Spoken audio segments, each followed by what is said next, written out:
ত্রিপুরায় জঙ্গি আন্দোলন ও মন্তব্য ঘিরে তীব্র রাজনৈতিক সংঘাত তুঙ্গে উঠেছে প্রাক্তন মুখ্যমন্ত্রী মানিক সরকার এবং বর্তমান মুখ্যমন্ত্রী ডাক্তার মানিক সাহার মধ্যে। ত্রিপুরায় প্রাক্তন ও বর্তমান মুখ্যমন্ত্রীর মধ্যে রাজনৈতিক বাকযুদ্ধ এক নজিরবিহীন স্তরে পৌঁছেছে।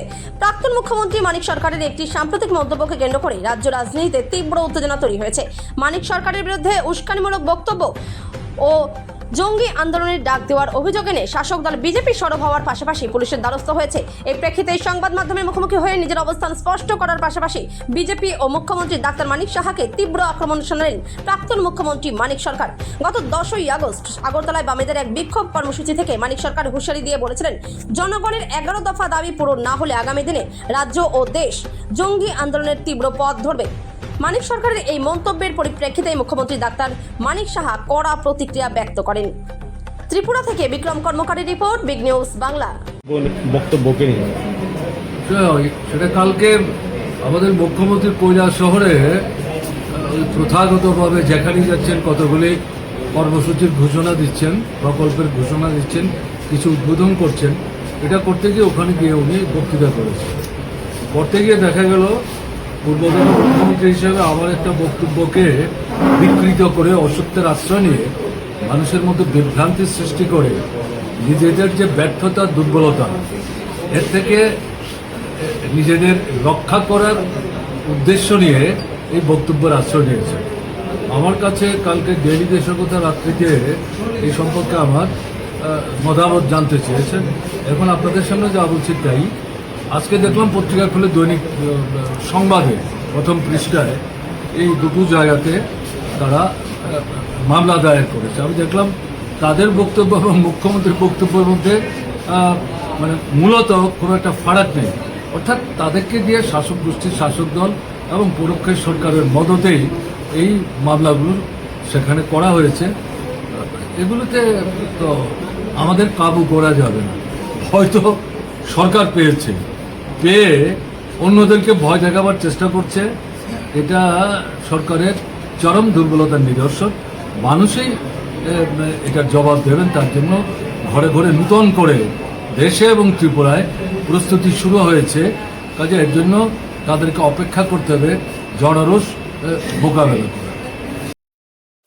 আমি তো বললাম, আজকেও বললাম, ওনারা তো আমি কি বলবো, একের পর এক ভুল কথাবার্তা বলছেন। আর ওনারা এইভাবেই 1977-78-এর ঘটনা যদি আমরা স্মরণ করি, আপনারা দেখবেন ওনারা কিন্তু মানুষের যে ইচ্ছায় কিন্তু সরকার আসতে পারে।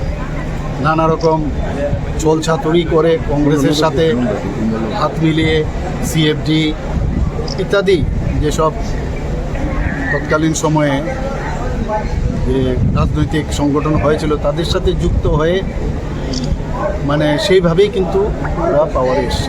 কিন্তু সবাই জানে এর আগেও রাষ্ট্রপতির শাসনের মাধ্যমে এখানে এই সরকার ওনারা গঠন করে। এখন বসে আছেন, দেখছেন যে কোনোভাবে কোনো ইস্যু নেই। একবার একজন বলছেন কি ব্রাহ্মণরা নাকি গো মাংস খান, অদ্ভুত, আমরা এই কোনোদিন শুনি।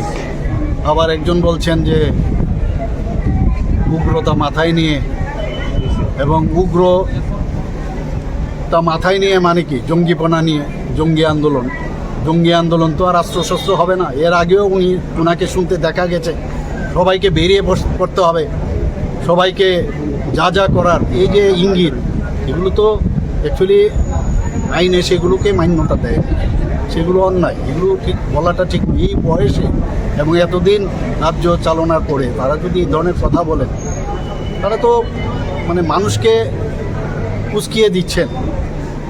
যে আমার মনে হয়, আমি ধিক্কার জানাই এই ধরনের যে কথাবার্তা ওনারা বলছেন। এবং এর আগেও আমরা দেখেছি প্রাক্তন আরেকজন যিনি মুখ্যমন্ত্রী ছিলেন, নৃপেন বাবু, উনিও বলেছেন আমি যদি ট্রাইবেল হতাম, জনজাতি হতাম, তাহলে আমি উগ্রপন্থী হতাম। উনাদের সময়ে এই উগ্রপন্থার সৃষ্টি হয়েছিল, উগ্রপন্থীও এখানে সৃষ্টি হয়েছিল।